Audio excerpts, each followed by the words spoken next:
রব্বুল আলামিন বলছেন সূরা আলে ইমরান 3 নম্বর সূরা, এই সূরার 102 নম্বর আয়াতের মধ্যে আল্লাহ তাবৎ পৃথিবীর মানুষকে নয়, ওই মানুষের মধ্যে থেকে যারা ঈমান এনেছে আল্লাহ তাদেরকে আদর করে ডাক দিয়ে বলছেন ইয়া আইয়ুহাল্লাযীনা আমানু, ও আমার ঈমানদারেরা, তোমরা যারা ঈমান এনে ফেলেছো, বেঈমান যারা, অমুসলমান যারা, দুনিয়ায় সাধারণ মানুষ যারা, তাদের সাথে সম্পর্ক নাই, আল্লাহ ঈমানদারদেরকে ডাক দিয়ে বলছেন ইত্তাকুল্লাহ, তোমরা আল্লাহকে ভয় করো, তবে লোক দেখানো ভয় যেন না হয়, যেমন তেমন ভয় যেন না হয়, হাক্কা তুকাতিহি, আল্লাহ বলছেন ভয় করার মতো ভয় করো। কেন আল্লাহ রাব্বুল আলামিন এই কথা বললেন? আল্লাহ রাব্বুল আলামিন নিজেই জানাচ্ছেন, ও বান্দা, তুমি যদি কেবল ঈমান এনে তুমি যদি তাকওয়ার পথ অবলম্বন না করো, রব্বুল আলামিনের কাছে তোমার নিস্তার নাই। আল্লাহ রাব্বুল আলামিন বলছেন ওয়ালা তামুতুন্না ইল্লা ওয়া আনতুম মুসলিমুন। আমি আল্লাহ রাব্বুল আলামিন তোমাদেরকে ডাক দিয়ে বললাম ওয়ালা তামুতুন্না, জিজ্ঞাসা করি আপনাদের কাছে, দুনিয়ায় কোনো ব্যক্তির সাধ্য আছে নাকি মৃত্যু যদি আসে সেইটা ঠেকাবে? আল্লাহকে যদি মানে তাহলে যে মৃত্যু আসবে সে মৃত্যু মেনে নিবে, আর আল্লাহকে যে মানে না তার যদি মৃত্যু আসে ঠেকাই দিবে। কথা বোধহয় বোঝেন নাই? ঠেকাই দিবে। কাফের মুশরিকরা ঠেকাই দিবে, কোনো ইহুদি মৃত্যু ঠেকাতে পারবে? আল্লাহ বলছেন ওয়ালা তামুতুন্না ইল্লা ওয়া আনতুম মুসলিমুন। আমি আল্লাহ তোমাদেরকে বললাম খবরদার খবরদার মৃত্যুবরণ করো না। নুনের উপরে আল্লাহ সকিলা দিলেন, তাসদীদ দিয়ে আল্লাহ গুরুত্ব বুঝালেন। ও দুনিয়ার মানুষ, আমি তোমাদেরকে মুত্তাকি হতে বললাম, তবে কেবলমাত্র মুত্তাকি নয়, আল্লাহর কাছে বাঁচতে চাইলে মুসলমান হয়ে মরা লাগবে, ঠিক কি না? এখন কথা হচ্ছে আল্লাহ কেন বললেন হাক্কা তুকাতিহি?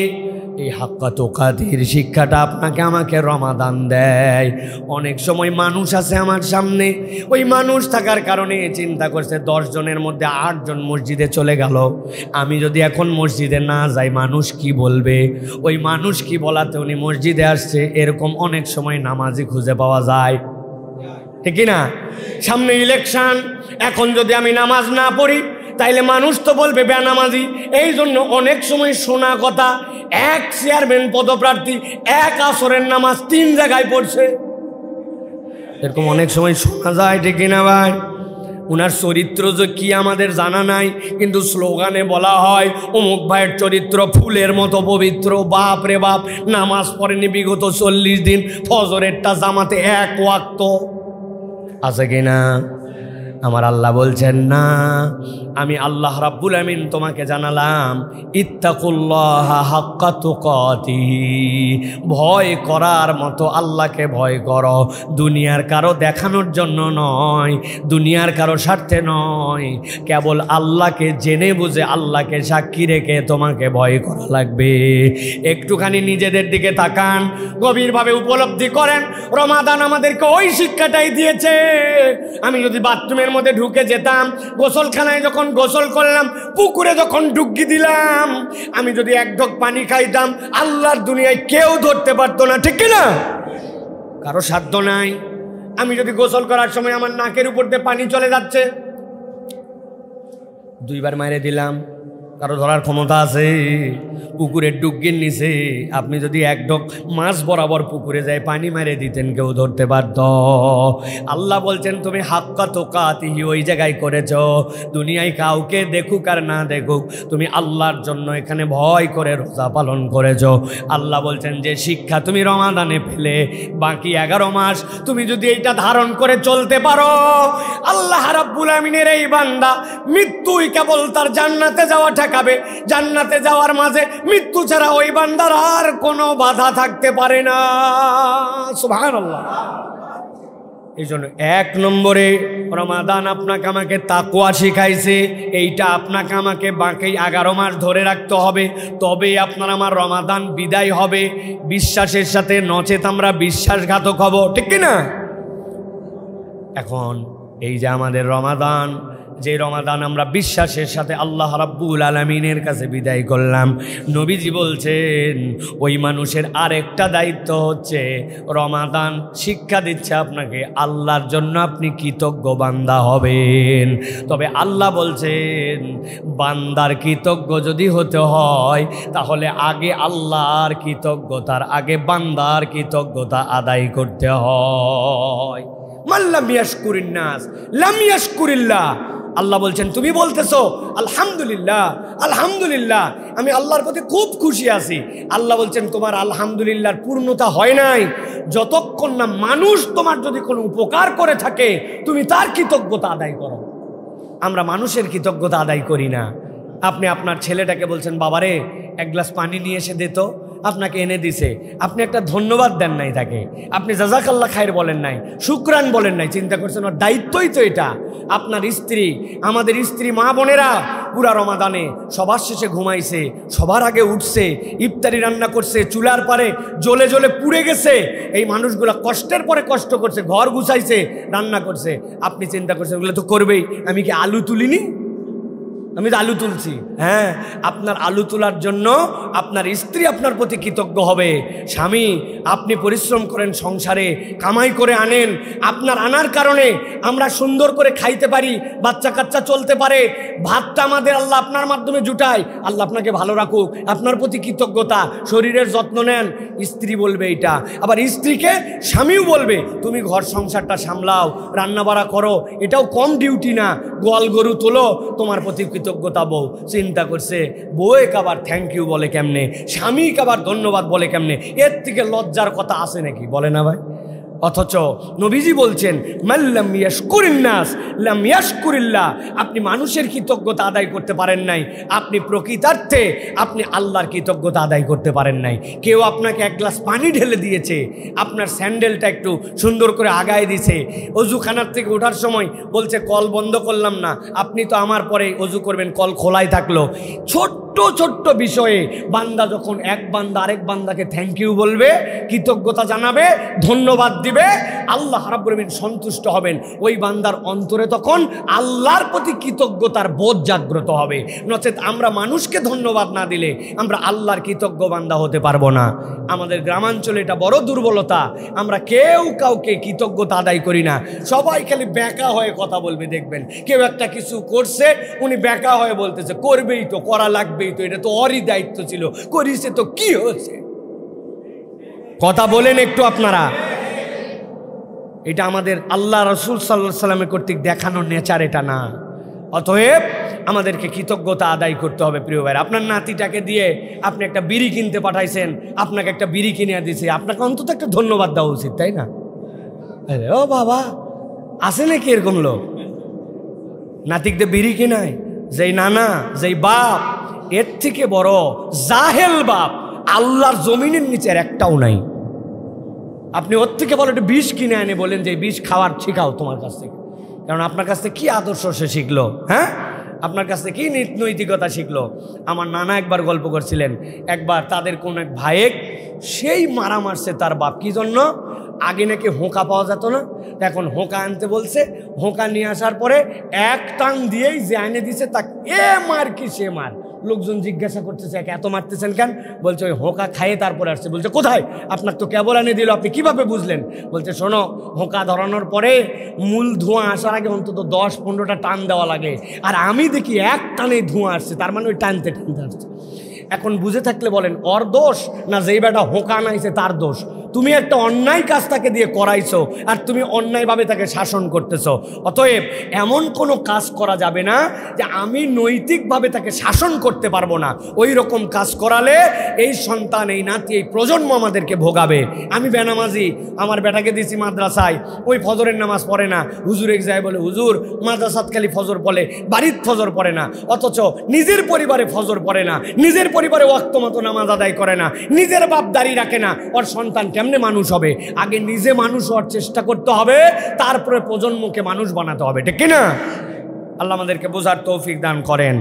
এটা তাহলে 1 নম্বর বিষয় যে আমরা তাকওয়া এবং এই শুকরিয়া আমরা আমাদের জীবনে ধরে রাখার জন্য চেষ্টা করব। 2 নম্বরে আল্লাহ রাব্বুল আলামিন এই রমাদানের মাধ্যমে আপনার আমার মাঝে একটা সাম্প্রতি আমাদের জন্য সামাজিক একটা সম্প্রীতি দান করেছেন আল্লাহ। মুসলমানদের মধ্যে একটা ঐক্যের প্ল্যাটফর্মে রমাদানকে বানিয়েছেন, যে আপনি যত ধনী হন, যত গরিব হন, আপনি ঢাকার এক প্রান্তে থাকেন আর আপনি বগুড়ার আরেক প্রান্তে থাকেন, আপনি আমার গ্রাম এই চাটখইর আদমদিঘিতে থাকেন, যেখানেই থাকেন, যদি ওয়াক্ত মতো আপনার যেই সাহারির ওয়াক্ত শেষ ওর 1 মিনিট পরে যদি আপনি পানাহার করেন, তাহলে কি আপনার সিয়াম হবে?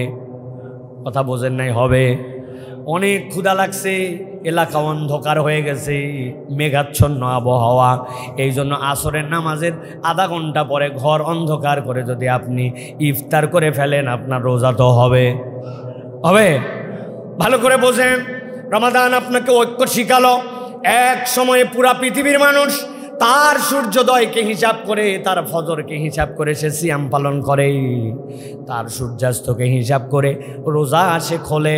ওই বান্দাটা সকলেই কষ্ট অনুভব করে, আল্লাহর বিধানগুলি তাদের জন্য একই রকমভাবে আসে। রমাদানুল মুবারক সামাজিক একটা সম্প্রীতি বান্দাদের মধ্যে দান করে। আমি নিজে অভুক্ত থাকলে কি কষ্ট হয়, আরেকটা ভাই যেন অভুক্ত না থাকে। আল্লাহর নবী বলে দিলেন, কেউ যদি অপর ভাইয়ের রোজার পুরা সোয়াবটুকু নিজের আমল নামায় নিতে চায়, তাহলে সে যেন তার ভাইকে ইফতার একটু করায়। তার আমল নামার সোয়াব কমানো হবে না, কিন্তু আল্লাহ নিয়ামত বান্দাকে দান করে দিবেন। ইফতারটা আপনি বিতরণ করেছেন, রমাদানের শেষের দিকে এসে আপনি সাদাকাতুল ফিতর আদায় করেছেন। কোনো বাড়িতে যেন সেমাই ফিরনি আর কোনো বাড়িতে কিচ্ছুই নাই, এরকম যেন না হয়। রমাদান আপনাকে আমাকে এইরকম একটা সম্প্রীতির বার্তা দিল। আল্লাহ বলছেন, এই সম্প্রীতিটা যেন রমাদানও শেষ তোমাদের মধ্যে থেকে শেষ না হয়।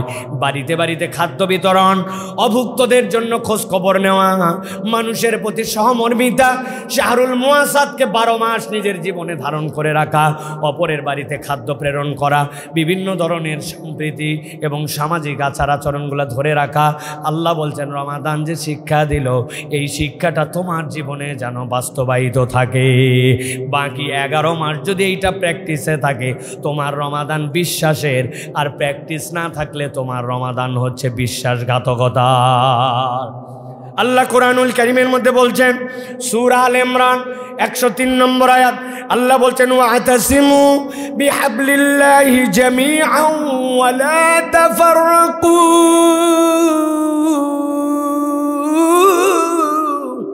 আল্লাহ বলছেন, দুনিয়ার মানুষ, আমি আল্লাহ তোমাদেরকে নির্দেশ দিলাম, তোমাদের জন্য দায়িত্ব দিলাম, ওয়াতাসিমু বিহাবলিল্লাহ, আল্লাহর রজ্জুকে তোমরা একসাথে আঁকড়ায় ধরো, কখনো তোমরা বিচ্ছিন্ন হইও না। ইমানদার যতক্ষণ পর্যন্ত এক থাকে আর নেক থাকে, ইমানদারের কোনো অস্ত্র বল লাগে না, তার ইমানি বল দিয়ে ইমানদার বিজয়ী হয়। আর ইমানদার এক আর নেক না হইলে যত বড় অস্ত্রই থাকুক, ওই ইমানদার কখনো বিজয়ী হতে পারবে না। ঠিক কি না? বদরে আমাদের অস্ত্রের জোর ছিল না? ইয়ারমুকের প্রান্তে আমাদের অস্ত্রের জোর ছিল না? আল্লাহ রাব্বুল আলামিন আমাদেরকে ছোট্ট ছোট্ট দলের উপরে, ছোট্ট ছোট্ট দল দ্বারা কত বড় বড় দলের উপর আল্লাহ বিজয়ী করেছেন। অতএব প্রিয় ভাইয়েরা, রমাদান আমাদেরকে শিক্ষা দিয়েছে, আল মুসলিমু আখুল মুসলিম, এক মুসলমান অপর মুসলমানের ভাই। তার ভালো আমার ভালো, তার কষ্ট আমার কষ্ট। এই বিল্ডিং পুরাটা, এর মধ্যে কোনো একটা ক্ষত থাকলে বিল্ডিংয়ের অপূর্ণতা, আমার কোনো ইমানদার ভাই কষ্টে থাকবে না। আমি তার খোঁজ খবর নিব, তাকে আমি আপন ভাববো। এই ফিলিংসের নাম হচ্ছে আপনার আমার জন্য আল্লাহ রাব্বুল আলামিনের দেওয়া নিয়ামত, যেটা রমাদান আপনাকে আমাকে শিক্ষা দিয়েছে। অতএব প্রিয় ভাইয়েরা, আমাদেরকে ঐক্য, ভ্রাতৃত্ব এবং সম্প্রীতিটা আমাদের মধ্যে বজায় রাখতে হবে। আমরা এখন সম্প্রীতিময় সমাজ চাই না। দেখবেন, খেয়াল করবেন, প্রত্যেক সমাজে কিছু ফিতনাবাজ আছে না ভাই? আপনাদের সমাজে আছে কিনা দেখবেন, আছে। পিছনে 3 জন মিলে একটু ঘুটু না পাকালে ওনাদের শান্তি হয় না। কিছু না হলেও ওনাদের যতই ভালো দেন, তারপরে ওনাদের গা জ্বলে। এরকম কিছু খাসলত খারাপ মানুষ আছে। কথা বলেন, আপনারা কি ঘুমায় গেছেন ভাই? এই আনন্দময় পরিবেশ, আজকে ঐতিহাসিক মাহফিল আমাদের, গতকালকের থেকে তো মাহফিল কায়েম হয়ে গেছে আলহামদুলিল্লাহ।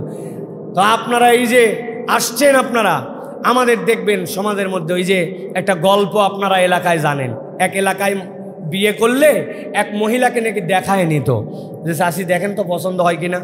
তো ওই চাষির অভ্যাস ছিল খালি খুদ ধরা, বলছে সবই ভালো বাবা, নাকটাও তো সোজা না। চিন্তা করছে, এক মহিলাকে দেখাইছে, এরপরে একবারে নাকটা টনটনা সোজা, যা খুদ ধরছে সবই ভালো, কান ছোট ছোট। আরেক মহিলাকে দেখাইছে নাক সোজা, কান সোজা, চোখ সুন্দর। বলছে কি সমস্যা? বলছে চুল কোঁকড়ানো, চুল সোজা না। বড় ঝামেলা তো। শেষে ওরা অনেক খুঁজে বাইর করছে, চুল সোজা, নাক সুন্দর, চোখ ডাগর ডাগর, মানে কি দেখার মতো। যাই বলছে এবার চাচি ধরা খেয়ে গেছে। চাচি বলেন কোনো সমস্যা? সব দেখে ডেকে বলছে অত ভালো ভালো না। বুঝছেন আপনি? বেশি ভালো হওয়া একটা সমস্যা। এখন আমাদের সমাজে এরকম কতগুলো লোক আছে, তাদেরকে আপনি কিচ্ছু বলবেন না, ছাড় দিয়ে রাখবেন, বুকে টানার চেষ্টা করবেন, কিন্তু উনি কোনোদিন আপন ভাবতে পারবে না। আল্লাহ এইগুলার অন্তরের মধ্যে মোহর মেরে দিছে। এইগুলো আল্লাহ হেদায়েত না দিলে কিয়ামত পর্যন্ত হেদায়েত পাবে না। ঠিক কিনা? আমরা তাদেরকে দূরে ঠেলতে চাই না, কিন্তু আপন ভাবে না, ডায়লগ দেয়, আমি দূরেও না আবার কাছেও না। তো আপনি কি তাহলে? জান্নাত আর জাহান্নামের মধ্যে? আল্লাহ আমাদেরকে বোঝার তৌফিক দান করো। আমরা কখনো পাওয়ার প্র্যাকটিস করি নাই, কখনো না। এটা আমাদের দাওয়াতের মানহাজের মধ্যেই নাই। আমরা কখনো ক্ষমতার বাহিরেও ছিলাম না, কখনো ক্ষমতাতেও ছিলাম না। ভালো করে মনে রাখবেন এইটা। আমরা পাওয়ার প্র্যাকটিস করি নাই কখনো। কাউকে অন্যায় করা, হুমকি দেওয়া, ধামকি দেওয়া, ক্ষমতার বড়াই দেখা, এইগুলো আমরা কখনো করি নাই, করতেও চাই নাই। আমরা মানুষের কাছে হেদায়েতের কথা বলবো, রাসূলুল্লাহ সাল্লাল্লাহু আলাইহি ওয়াসাল্লামের সুন্নাত অনুযায়ী। আল্লাহর কাছে আমরা কারো জন্য বদদোয়া করব না, আমরা দোয়া করব আল্লাহ সকলকে হেদায়েত দান করুক। বলেন আল্লাহুম্মা আমিন। কথা বলেন না মেহেরবানি করে, দয়া করে কথা বলেন না। জি প্রিয় ভাইয়েরা, কথা আমাদের এই মুখ ছাড়াও আল্লাহ অনেকভাবে আমাদেরকে কথা বলার যোগ্যতা দিছেন। এই ভুরু দিয়ে কথা বলা যায়, এই হাত দিয়ে কথা বলা যায়, এই চোখ দিয়ে কথা বলা যায়, যায় না? মসজিদ একটা পবিত্র জায়গা। আপনি এসে মসজিদের কোনো একটা অসুবিধাই দেখেছেন, কিন্তু আপনি চই চই করে চিল্লায় কথা বলতে পারবেন না। গ্রামের দিকে আমাদের কতগুলি মুরব্বী আছেন, দাদার বয়সী, বরাব্বার বয়সী, ওনারা মসজিদে আসে কোনো একটা সমস্যা দেখলে কি হয়ে যায়, এটা হই হই তুলে দিবেন একবারে। আপনার কোনো একটা বান্দা ইবাদতে আছে, আপনার কোনো একটা বান্দা নামাজে আছে, আপনার কোনো একটা বান্দা কনসেন্ট্রেশন দিয়ে কথা শুনতেছে, আপনি কেন এসে এরকম করে জোরে কথা বলবেন? আস্তে কথা বলেন। মসজিদের কথা সব সময় আসতে হবে। মসজিদে একজনই কথা বলতে পারেন, ইমাম। উনি প্রয়োজন বোধ করলে ওই কথাটুকু নসিহা দিবেন, তাছাড়া ইমামের পারমিশন নিয়ে আপনাকে কথা বলতে হবে। আপনি মসজিদে আসলেন, সামনে কি হচ্ছে না হচ্ছে, ডানে বামে কি হচ্ছে না হচ্ছে, আপনার দেখার সময় নাই, আপনি একটা পণ্ডিতি ফলায় দিলেন, এটা আমাদের করা যাবে না। আমিও না, আমরাও না। আমরা দিন শেখার চেষ্টা করি। আল্লাহ আমাদেরকে বোঝার তৌফিক দান করেন। নবীজি বলেছেন, জুমার দিনে কেউ যদি মসজিদে আসার পরে কোনো ভাই কথা বলতেছে, তখন সে বলে, এই চুপ কর না ভাই, কথা বললে তো ঝামেলা। এই যে চুপ কর না বললো, নবী বললেন সেও একটা ভুল করলো, এটাও সে বলতে পারবে না। তাকে ইশারা দিতে হবে, ঠোঁট দিয়ে দেখাতে হবে, হাত দিয়ে ডাকতে হবে। আমরা যেন আল্লাহ রাব্বুল আমিনের শেখানো এই কৌশলগুলো আমরা অবলম্বন করতে পারি। আল্লাহ তৌফিক দান করেন। তাহলে 1 নম্বর বলেছি রমাদান দিয়েছে তাকওয়া, 2 নম্বর বলেছি ঐক্য, ভ্রাতৃত্ব এবং সামাজিক সম্প্রীতি আমাদেরকে দান করেছে। 3 নম্বরে রমাদান আমাদেরকে দিয়েছে ক্ষমা এবং উদারতা। কি দিয়েছে? ক্ষমা এবং উদারতা। আল্লাহ রাব্বুল আমিন বলছেন, ওয়ালিয়াফু ওয়ালিয়াসফাহু আলা তুহিব্বুনা আন ইয়াগফিরাল্লাহু লাকুম। আল্লাহ সূরা নূর 24 নম্বর সূরার 22 নম্বর আয়াতের মধ্যে বলছেন, ও আমার হাবিব, আগে অনেক কথা আছে, এর আগে অনেক ইম্পর্টেন্ট কথা আল্লাহ বলেছেন। এমন কতকগুলা দল আল্লাহর কথা শোনে না, অল্প একটু টাকা দিয়ে আল্লাহর কথা বিকৃত করে বিক্রি করে দেয়। তাদের কাছে হাজার বোঝানোর পরেও, সত্য বোঝার পরেও তারা সত্য গ্রহণ করে না। আল্লাহর নবীকে কাবার থেকে বের করে দিয়েছে, মুমিনদেরকে কষ্ট দেয়। আল্লাহ বলছেন এত অপরাধ করার পরেও আল্লাহ বলছেন, ও আমার হাবিব ওয়ালিয়াফু ওয়ালিয়াসফাহু, আপনি তাদেরকে ক্ষমা করে দেন আর তাদেরকে উপেক্ষা করেন, কেন আপনি ক্ষমা করবেন? আল্লাহ বলছেন আলা তুহিব্বুনা আন ইয়াগফিরাল্লাহু লাকুম, তুমি কি চাও না আল্লাহ তোমাকে ক্ষমা করে দেন? আল্লাহ এর দ্বারা বোঝাতে চান যেই বান্দা অপর বান্দাকে ক্ষমা করে দেয় আল্লাহ তাকে ক্ষমা করে দেয়। অপর ভাইয়ের ভুল ত্রুটি কেবলমাত্র ধরলাম আর হৃদয়ের মধ্যে ধারণ করে রেখে দিলাম, বান্দার নেচার এইটা হবে না, বান্দা ক্ষমা করার নেচার নিবে। আল্লাহ রসুল সাল্লাল্লাহু আলাইহি সাল্লাম থেকে বর্ণনা এসেছে, নবীজি সাল্লাল্লাহু আলাইহি সাল্লাম একদিন সন্ধ্যাবেলা থেকে ফজর পর্যন্ত আল্লাহ নবী সিজদায় থাকলেন। কানতে কানতে আল্লাহ নবী পাগল হয়ে গেলেন, এত কানলেন আল্লাহ নবী, চোখ দিয়ে পানিগুলা দাড়ি মুবারক ভিজে ভিজে মাটি ভিজে গেল। সকাল যখন হয়ে গেল সাহাবী এসে বলল, ইয়া রাসূলুল্লাহ, ইয়া হাবিবাল্লাহ, আপনি যে এত কানলেন, কেন কানলেন? আল্লাহ নবী বলছেন সারা রাত একটা আয়াতে কারিমা পড়েছি, আল্লাহ নবী বলেছেন, আর এক আয়াত দিয়ে আল্লাহ নবী বলছেন আমি আল্লাহর কাছে কেবল দোয়া করেছি। আল্লাহ নবী আল্লাহর কাছে বলেছিলেন ইন তুআযিবুহুম ফাইন্নাহুম ইবাদুক ওয়া ইন তাগফির লাহুম ফাইন্নাকা আনতাল আজিজুল হাকীম। আমি আল্লাহকে বলছি, ও আল্লাহ, আপনি যদি আপনার বান্দাকে শাস্তি দেন তবুও সে আপনার বান্দা, আর আপনি যদি তাদেরকে ক্ষমা করে দেন আপনাকে কেউ ধরবে না, শাস্তি দিলেও বলার কেউ নাই, মাফ করে দিলেও বলার কেউ নাই। আমার নবী এশার পর থেকে ফজর পর্যন্ত আল্লাহর কাছে আয়াত পড়ে পড়ে সালাত আদায় করে কেঁদেছেন। আল্লাহ নবী বলছেন ফজরের আগ মুহূর্তে জিবরাইল আমিন আমার কাছে চলে এসেছে, আসার পরে আমাকে বার্তা দিয়ে গেছে, ইন্নী সাআলতুশ শাফাআতা লি উম্মতি ওয়া হিয়া নাইলা, আমি আল্লাহর কাছে আমার উম্মতের জন্য শাফাতের দোয়া করেছি। জিবরাইল বলেছে আল্লাহ আপনার জন্য শাফাত করাকে মঞ্জুর করে দিয়েছে। শর্ত একটা দিয়েছেন আল্লাহ, কি শর্ত? আল্লাহ একটা মাত্র শর্ত দিয়েছেন, লিমান লা ইউশরিক বিল্লাহ, যেই ব্যক্তি আল্লাহর সাথে কেবল শিরিক করবে না। আল্লাহ দায়িত্ব দিয়ে বলেছেন জিবরাইল জানায় দাও, শিরিক না করলে, মুশরিক না হলে আমার নবী যার জন্য শাফাত করবে আমি তার জন্য সুপারিশ কবুল করে নিব। তাহলে মুশরিক হওয়া যাবে না, দিতে পারে এইটা বিশ্বাস করা যাবে না, আপনার ঈমান মজবুত করতে হবে। আল্লাহ বলছেন ওয়াল্লাযীনা ইউতুনা মা আতাউ ওয়া কুলুবুহুম ওয়াজিলা আন্নাহুম ইলা রাব্বিহিম রাজিউন। আল্লাহ রাব্বুল আলামিন তাদেরকে যে নিয়ামত দিবেন তারা অভূতপূর্ব হয়ে যাবে। আল্লাহ রাব্বুল আলামিন তাদেরকে বলতেছেন আর আল্লাহর কাছেই তো তোমাকে ফেরত আসতে হবে। দুনিয়ায় যাই করি, ভালো মুসলমান আর খারাপ মুসলমান, টাউট আর বাটপার, আল্লাহকে পছন্দ করি আর করি না, কোরআন পছন্দ করি আর করি না, মাহফিলে সমর্থন করি আর করি না, জুমায় আসি আর না আসি, আল্লাহর কাছে ফেরত যাওয়া কারো কি বাদ থাকবে? কথা বলেন, থাকবে?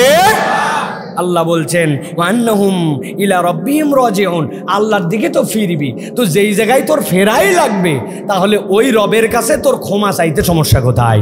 এই জন্য রমাদান আমাদেরকে শিখিয়েছে ক্ষমা চাও। আল্লাহুম্মা ইন্নাকা আফুউন কারীম তুহিব্বুল আফওয়া ফা'ফু আন্নী, আল্লাহ তুমি আমাকে ক্ষমা করে দাও, ক্ষমা করা পছন্দ করো। অতএব প্রিয় ভাইয়েরা, আপনাকে আমাকে শপথ নিতে হবে মানুষের ভুল অল্প একটু দেখলেই ধরে থাকবো না, মানুষকে ক্ষমা করে দিব, মানুষকে মাফ করে দেওয়া শিখবো।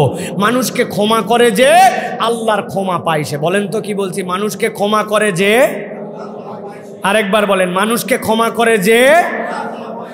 হ্যাঁ, আমি মানুষকে ক্ষমা করতে শিখি নাই।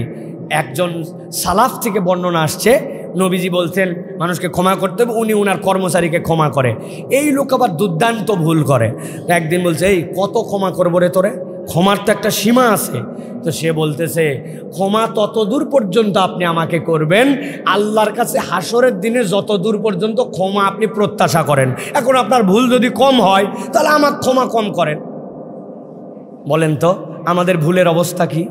আজকে সকাল থেকে এই পর্যন্ত যদি আমল নামার দিকে তাকায়, অন্তর দিয়ে কি ভাবছি, চোখ দিয়ে কি দেখছি, কান দিয়ে কি শুনছি, আপনার আমার বাঁচার উপায় থাকবে ভাই? আপনাদের উপায় থাকতে পারে, আমি সাইফুল্লাহ থাকবে না। আমার গুনাহ যদি কপাল দিয়ে লেখা হতো ওই ঘড়ি যেরকম লেখা ডিজিটাল, আপনারা মসজিদে আমাকে ঢুকতে দিতেন না, থাপড়ায় বের করে দিতেন। মুরব্বী দাড়ি পেকে গেছে, মনে করে গুনাহ নাই, মহিলা একটা সামনে দিয়ে চলে গেলে অন্তরের মধ্যে কি হয়, ওটা যদি কপালে লেখা উঠে যেত তাহলে ওই মুরব্বীকে কেউ সালাম দিত না।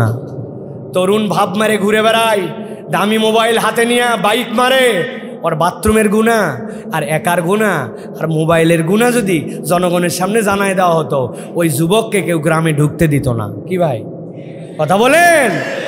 আল্লাহ বলছেন তুমি কিসের ফুটানি দেখাও, মানুষের ভুল নিয়ে তুমি পড়ে থাকো, মানুষকে ক্ষমা করো না। অতএব মানুষকে ক্ষমা করতে শিখতে হবে। আল্লাহ নবী এই জন্য বলছেন তাআফাউ ফিদ দিমাই তাআফাউ ফিল আমওয়াল, মানুষের সম্পদের দিক থেকেও ক্ষমা করো, মানুষের রক্তের দিক থেকেও ক্ষমা করে দাও। তুমি কোনো একটা মানুষ অনেক দিন হাওলাত নিছে, এরপরে টাকা দিতে পারতেছে না, আপনি শিওর হয়েছেন যে বেচারি ঠেকে গেছে, আপনি তারে মাফ করে দিতে পারেন। এই কথা শুনে আবার ধান্দাবাজ হয়ে যায় না যে যাক বহুদিন ঘুরাই সে মাফ করে দিবে। বাপরে বাপ, গ্রামে টাকা ধার দেওয়া খুব রিস্কি, টাকা দিলে আর কেউ ফেরত দিতে চায় না, এরকম আছে না নেচার ভাই? নেওয়ার সময় অনুনয় বিনয়, দেওয়ার সময় খুঁজে পাওয়া যায় না। বলে বাড়ির বাচ্চাকে শিখাই দেয়, যায় বল আব্বা বাড়িত নাই, অথচ বাপ ভিতরে ওটাই বেটাক বলতে বলছে, বেটা আবার একটু বলত ওই এসে বলছে চাচা আব্বা বলল আব্বা বাড়িত নাই। তাহলে এখন বোঝেন ঝামেলা বাড়বে না কমবে? এই জন্য প্রিয় ভাইয়েরা, আমাদেরকে ক্ষমা এক নম্বর, আর দুই নম্বর উদার হতে হবে। দিল এত ছোট কেন হবে? ইমানদারের মন এত কুঞ্জুস কেন? আমার দিলটা বড় হবে, সবাইকে হৃদয়ে ধারণ করব, আমি আমার দিলের মধ্যে নেই না। এই উদারতার দুইটা দিক, নবী যা বলছেন ওই আমলে আপনাকে উদার হতে হবে।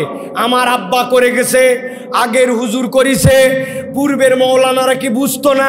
এত বোঝার দরকার নাই। আপনি সুন্নাত জেনেছেন, আপনি পালন করেন। আপনি বাপদাদা টানেন কেন? আপনার বাপ দাদার আপনি তালিকা খুঁজে দেখেন, দলিলের মধ্যে 5 পুরুষ দেওয়ার পরে হিন্দুর নাম পাবেন, তো হিন্দুরাও তো পূজা করছে, আপনি কি বাপ দাদার নাম দিয়ে 10 পুরুষ আগের পূজা করবেন? আপনি ওই জায়গায় মানেন না, আপনি 3 পুরুষ আগের বিধান কেন আপনি কথা বলেন?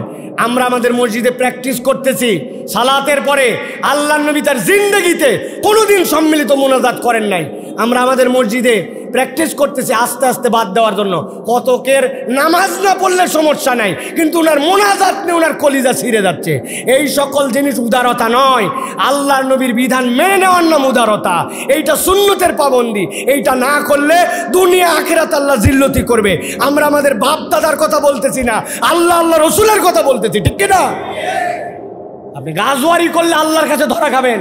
কোরআনে আল্লাহ বলেছেন, আমার নবীর সুন্নত জানার পরে কেউ যদি বিরোধিতা করে, আল্লাহ বলছেন ইউখজিকুমুল্লাহ, আল্লাহ দুনিয়াতে লজ্জিত করবেন, আখিরাতে লজ্জিত করবেন। এটা আল্লাহর কথা। পণ্ডিতি করবেন না সব জায়গায়, মাতব্বরি সব জায়গায় করবেন না। আপনার পছন্দ না হতে পারে, কিন্তু ইসলামের জায়গায় ঠিক। ওটা সাইফুল্লাহ ভুল বললেও ভুল, পৃথিবীর বড় আলেম বললেও ভুল, আমার নবী বললে ওর উপর আর কোনো কথা নাই, ঠিক না? এর কোনো কলম চলবে না, ফুল স্টপ, শেষ।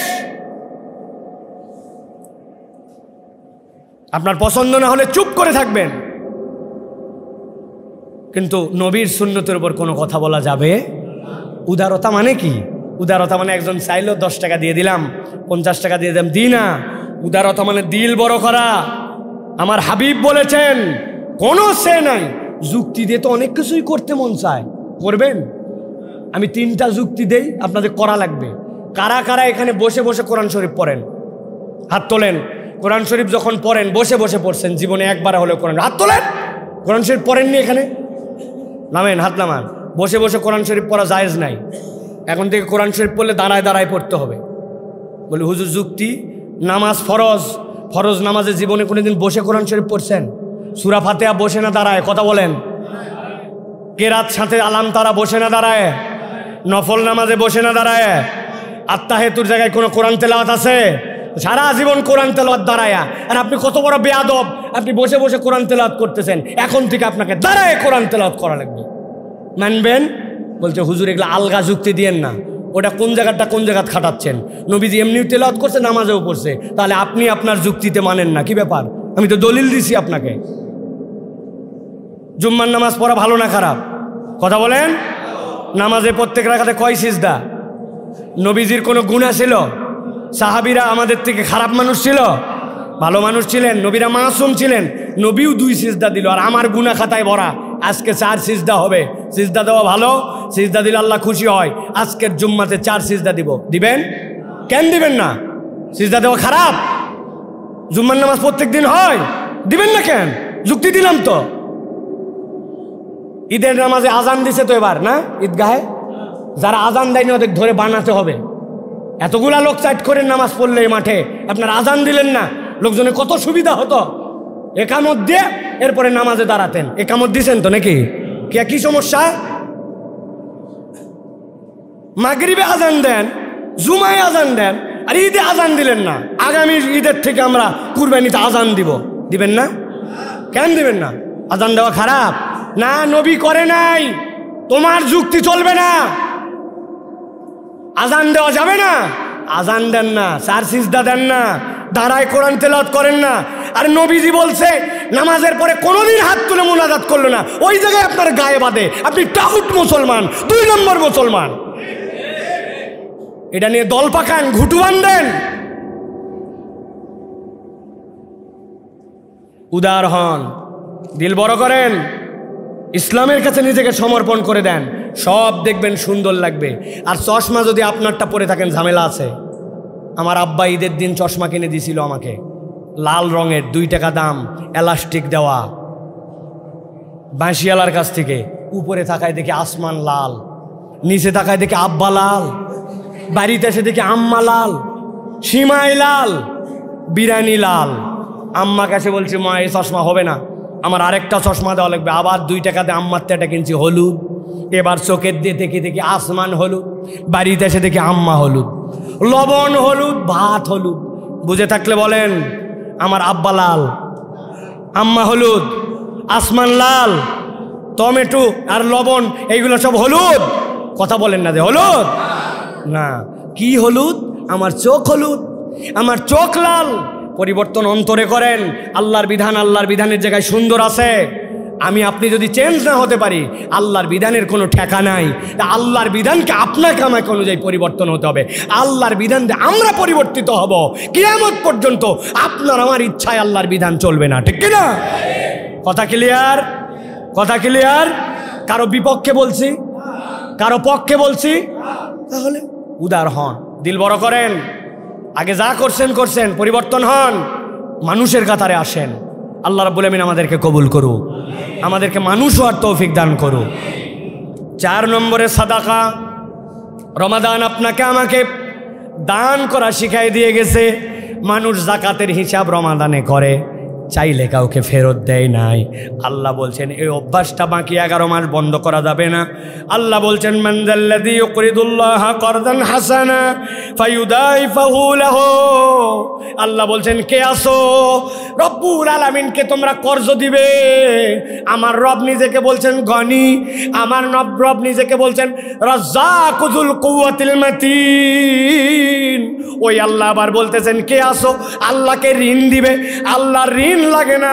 আল্লাহ মূলত চান আল্লাহর জন্য যখন কোনো বান্দা দান করে, আল্লাহ বলছেন ফায়ুদাইফাহু লাহু, আমি আল্লাহ তাকে বহু গুণে বাড়াই দিব।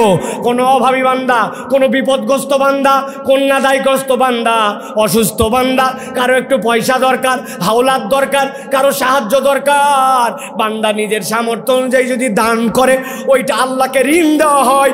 আল্লাহ বলছেন একটা বান্দা যদি আল্লাহর জন্য খরচ করে, কৃপণতা না করে, আল্লাহ তাকে কত গুণ বাড়ায় দিবেন, বান্দা এটা হিসাব করে পারবে না। আল্লাহর জন্য খরচ করতে হবে। রমাদান আমাদেরকে শিখাইছে। কম বেশি দান করেছি, সাদাকা করেছি, যাকাত দিয়েছি, ফিতরা দিয়েছি, চাল ডাল দিয়েছি, কাউকে খালি হাতে ঘুরাই নাই। অতএব বাকি 11 মাস এই অভ্যাস রাখতে হবে প্রিয় ভাইরা। আর একটা সাদাকা, মানুষের সাথে সুন্দর আচরণ করা, এটাও অনেক বড় দান। আমরা অনেক সময় মানুষের সাথে সুন্দর আচরণ করি না। আমি বহু জায়গায় গল্প শুনাই। আজকে আমরা 1:30টায় শেষ করব ইনশাআল্লাহ। বহু জায়গায় আমরা এই গল্প শুনাই। আপনাদের কাছে আরও একবার বলি, এক লোক সকলকে দান করে, খুব খরচ করে, কিন্তু হঠাৎ করে একদিন একজন ফকির এসে তার কাছে চাইছে, পকেটে হাত দিয়ে দেখে আরে মানি ব্যাগ নাই, বুক পকেটে অনেক সময় খালি টাকা থাকে, দেখে নাই, কোনো জায়গায় টাকা নাই। ওই লোক লজ্জা পেয়ে গেছে, মানি ব্যাগ নাই, বলতেছে বাবা রে আজকে দিতে পারলাম না, টাকা আনি নাই রে সোনা, এরপরে যেদিন তোর সাথে দেখা হবে ওই দিন দিব, যা। যে এই কথা বলছে সাথে সাথে ওই ছেলে ওই লোককে বলছে, আল্লাহ এই লোকে বারবার তুমি মানি ব্যাগ সারা বার হওয়ার তৌফিক দিও। ওই লোক বলল, বারে সত্যি সত্যি আমি আমার কাছে নাই এই কথা বললাম, আর তুই এত বড় বদদোয়া করলি আমার আল্লাহর কাছে। বাবারে সত্যি বলতেছে আমার নাই, এই জন্য তোকে বলছি এরপরের দিন দিব। ওই ছেলে চোখের পানি ছেড়ে দিয়ে বলতেছে, আমি এটা বদদোয়া করি নাই চাচা, কারো কাছে চাইলে দেয়, না দিলে বলে অন্য জায়গায় যা, না হলে বকাঝকা করে দেয়, কথা শুনায় দেয়, দান তো করেই। কিন্তু চাচা আমরা যারা এতিম অসহায়, কেউ আমাদের সাথে একটু সুন্দর করে কথা বলে না, জীবনে কেউ গায়ে হাত বুলায় দিয়ে কথা বলে না, আমাদের সাথে খালি খাই খাই খাই খাই করে। চাচা রে আজকে আপনার মানিব্যাগ না থাকার কারণে আপনি আজকে আমাকে যে আদর করলেন, স্নেহ করলেন, টাকা তো সব জায়গায় পাই, এটা তো পাই নাই। এই জন্য আল্লাহ বলছে, আল্লাহ মানিব্যাগ ছাড়া বাইর করো, অন্তত আমাদেরকে একটু আদর করবে। সব সময় দান কেবল টাকা দিয়ে হয় না, কথা দিয়ে হয়, আদর দিয়ে হয়, ভালোবাসা দিয়ে হয়। আমাদেরকে এই আচরণটা শিখতে হবে প্রিয় ভাইরা। সর্বশেষ পয়েন্ট যেটা বলবো সেটা হচ্ছে আমরা আনন্দের ক্ষেত্রেও সংযম অবলম্বন করতে হবে। মুসলমানদের প্রত্যেকটা আনন্দের মধ্যে সংযম আছে। মুসলমান খাওয়ার জাতি নয়, ভোগের জাতি নয়। মুসলমান আগে ত্যাগ করে তারপরে ভোগ করে। কুরবানি যেটা দেই আগে গরিব মিসকিনের ভাগ বের করি, আত্মীয় স্বজনের ভাগ বের করি। আমি ঈদগাহে যাই, আমার নতুন জামা পরার আগে সাদাকাতুল ফিতর আদায় করি। আমি রমাদানে মানুষকে খাওয়ানোর চেষ্টা করি, আমার সম্পদ আমি জড়ো করি, তবে 2.5% আমি জাকাত দিয়ে দেওয়ার জন্য চেষ্টা করি। এটা আমরা করি না প্রিয় ভাইয়েরা? তাহলে মুসলমান আগে ত্যাগ করে তারপরে ভোগ করে, আর পুরা পৃথিবীর কালচার আগে ভোগ করো পরে ত্যাগ, ঠিক কিনা? অতএব প্রিয় ভাইয়েরা, এই রমাদান আপনাকে আমাকে শিখেছে। আল্লাহ বলছেন, কুল বিফাদলিল্লাহি ওয়া বিরহমাতিহি ফাবিযালিকা ফালইফরাহু। আল্লাহর দয়া, আল্লাহর অনুগ্রহ, এটা আল্লাহর দান, অতএব তোমরা খুশি হও। খুশি কিসে? খুশি ত্যাগে। বলেন খুশি কিসে?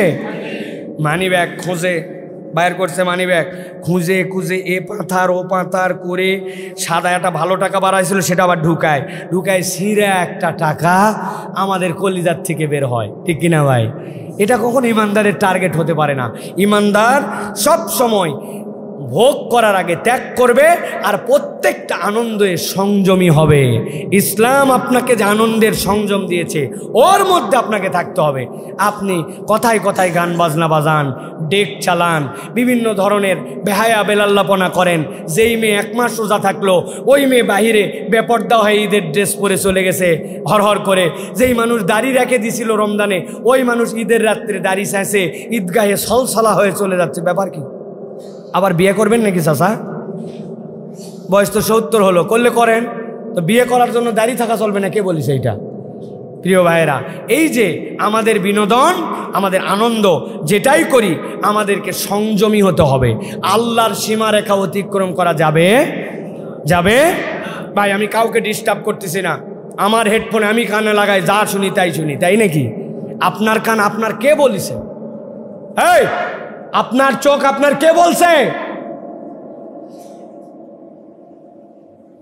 আপনি আপনার গাড়ির সামনের কাঁচ পরিষ্কার করার জন্য ওয়াইফার চালায়, ওর ভিতরে পানি না থাকলে ঘ্যাস ঘ্যাস করে গ্লাসে দাগ হয়ে যায়। একটা কাঁচ সুন্দর করে সুতি কাপড় দিয়ে মোছা লাগে, শিরিষ কাগজ দিয়ে ডললে কাঁচ ঘোলা হয়ে যায়, দাগ হয়ে যায়, বালু সহ ডলা দিলে। এই চোখ 22,000 বার প্রত্যেক দিন পলক ফেলেন, ভিতরে আপনি কয়দিন পানি দিছেন? এই লিকুইড কয়দিন কিনছিলেন? বাড়ির মোটরসাইকেল, গাড়ি, দরজার কবজা, মোবাইল না দিলে ক্যাশ ক্যাশ করে। আপনার চোখে তো কোনোদিন আপনার দেওয়া লাগলো না মোবাইল, আপনার দেওয়া? হ্যাঁ, হাত যে এতদিন ধরে চলালেন, কোদাল যে কুপালেন, জমি যে নিড়ালেন, সব জায়গায় তো মোবাইল দিলেন, হাতের জায়গায় কতদিন মোবাইল দিছেন? বাপরে, উনার হাত, উনার মুখ, উনার কান, এত সহজ নয়। আল্লাহ কোরআনে বলছেন, মাই ইয়ামলিকুস সামআ ওয়াল আবসার, তোমার চোখের মালিককে, কানের মালিককে আল্লাহ। অতএব আপনার আনন্দ, বিনোদন, শোনা, শ্রবণ, বলা আল্লাহর দ্বারা নিয়ন্ত্রিত হতে হবে ইনশাআল্লাহ।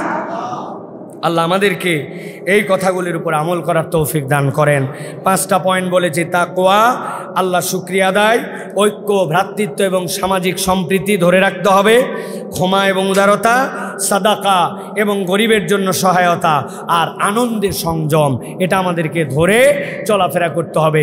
আল্লাহ যেন আমাদেরকে তৌফিক দান করেন, বলেন আল্লাহুম্মা আমিন। 2টা প্রশ্ন আসছে, প্রশ্ন 2টার উত্তর দিয়ে আমরা শেষ করে দেব ইনশাআল্লাহ। 1 নম্বর, বিয়ের জন্য ভালো স্বামী পাবার কোনো দোয়া আছে কি? গ্রামের অধিকাংশ স্বামীরাই স্ত্রীকে মানুষই ভাবে না, এমনকি হুজুর আমার আব্বাও আমার আম্মার সাথে খুবই খারাপ ব্যবহার করে।